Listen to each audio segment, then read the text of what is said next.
এই মুহূর্তে কথা বলছি দেশের জনপ্রিয় একজন মডেল আসিফ আহমেদ খানের সঙ্গে। কি অবস্থা, কেমন আছেন?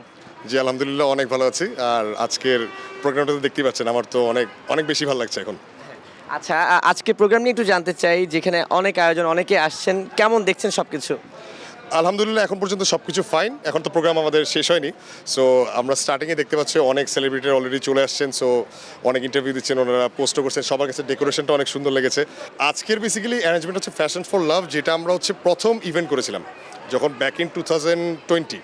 সো এরপর আমরা কখনো সিজন 2 করার আসলে সময় পাইনি, কারণ আমরা আইকনিক নিয়ে ব্যস্ত ছিলাম, ঢাকা ফ্যাশন নিয়ে ব্যস্ত ছিলাম, এবং দেশের বাইরেও আমরা অনেকগুলো বেশ কয়েকটা প্রোগ্রাম করেছি। সো আমরা অনেক বছর পরে ফ্যাশন ফর লাভ সিজন 2টা করতে পেরেছি।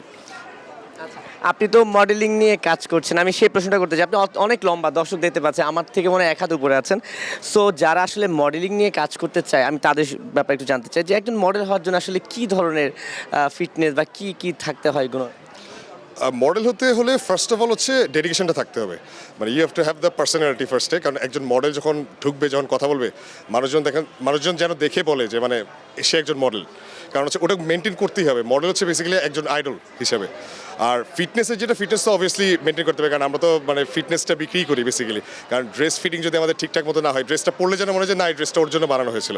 সো এটা অলওয়েজ করতে হবে। আর হচ্ছে সবচেয়ে বড় কথা, আমি নতুন মডেলদেরকে যেটা বলবো, একটু গ্রুমিং করে আসাটা বেটার।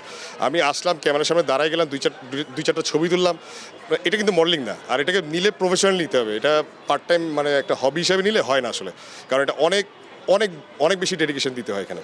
আচ্ছা, এই যে আপনার হাইট দেখে আমার প্রশ্নটা জাগলো যে মডেল হতে হলে আসলে কি খুব লম্বা হতে হয়? যারা একটু আমার মতন আছে বা একটু এত হাইট না, তাদের জন্য কি আসলে মডেলিংয়ে দুয়ার বন্ধ নাকি?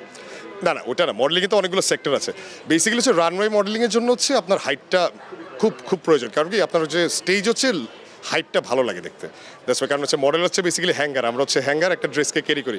সো হ্যাঙ্গারটা যদি একটু সাইজে বড় হয়, তখন ড্রেসটা দেখতে সুন্দর লাগে, ফিটিংসটা ভালো হয়। কারণ ইন্টারন্যাশনাল মডেলসগুলোকে দেখবেন অ্যাভারেজে কিন্তু ওরা সব 6 ফিট 6'1", এটা কিন্তু ওদের অ্যাভারেজ হাইট। কমেও আছে, কিন্তু 5 ফিট 10 থেকে 5 ফিট 11 যারা আছে, ওরা অন্য দিক দিয়ে ওরা জিনিসটা কাভার করে দিচ্ছে। তারা হচ্ছে হয়তো অনেক ফিট, অনেক বেশি গুড লুকিং, যে কারণে হয়তো ওরা কাজ করতে পারছে। আর যদি বলেন যে আপনার হাইট কত হবে, বাই দ্য ওয়ে, আমি 5 ফুট 7 ইজ ফাইন। কারণ দেখেন আপনি যে বাইরের অ্যাক্টর দেখেছেন, টম ক্রুজও কিন্তু 5 ফিট 7, ঠিক আছে। এইদিকে আমির খানও কিন্তু আরও শর্ট। সো এরাও কিন্তু মডেলিং করতেছে, মানে অ্যাজ এ অ্যাক্টরও কিন্তু তারা ছবি তুলে না, মডেলিংও তো করতেছে, ফ্যাশন শোতেও কিন্তু হাঁটতেছে। তাতে কি খারাপ দেখা গেছে?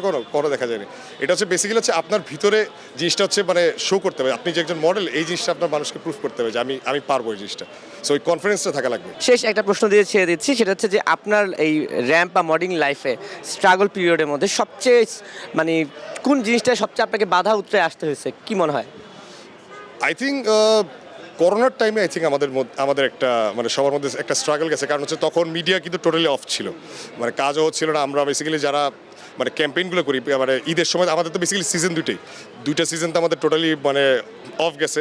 সো যারা হচ্ছে অনেকেই আছে এখানে ছেলে মডেলদের মধ্যে যারা হচ্ছে পুরোপুরি মডেলিংয়ের উপরেই ডিপেন্ডেন্ট, ওরা অন্য কিছু করে না। সো ওদের জন্য সবচেয়ে বেশি প্রবলেম হয়েছিল। আর আমার যেটা হয়েছে যে মানে আমার হচ্ছে ক্যামেরার সামনে না দাঁড়ালে হচ্ছে বেসিক্যালি মানে জিনিসটা আমার ভালো লাগে না, মানে এটা আমার আইডেন্টিটির সাথে মানে অলরেডি মিশে গেছে। সো এই জিনিসটা আমাকে অনেক দিন মানে স্ট্রাগল করতেছে, কারণ বাসা থেকেও তো বেরোতে পারছিলাম না। মানে আমরা সবাই বাসায়, মিডিয়ার মোটামুটি সবাই ডিপ্রেশনে ছিল, কারণ আমাদের হচ্ছে যে বাইরে যদি না যাই, মানুষের সাথে না মিশি, এই যে ইন্টারভিউ যদি না দিই, দুইটা যদি ছবি না দিলি, তাহলে কিন্তু আমাদের ভালো লাগে না, কারণ we are used to it.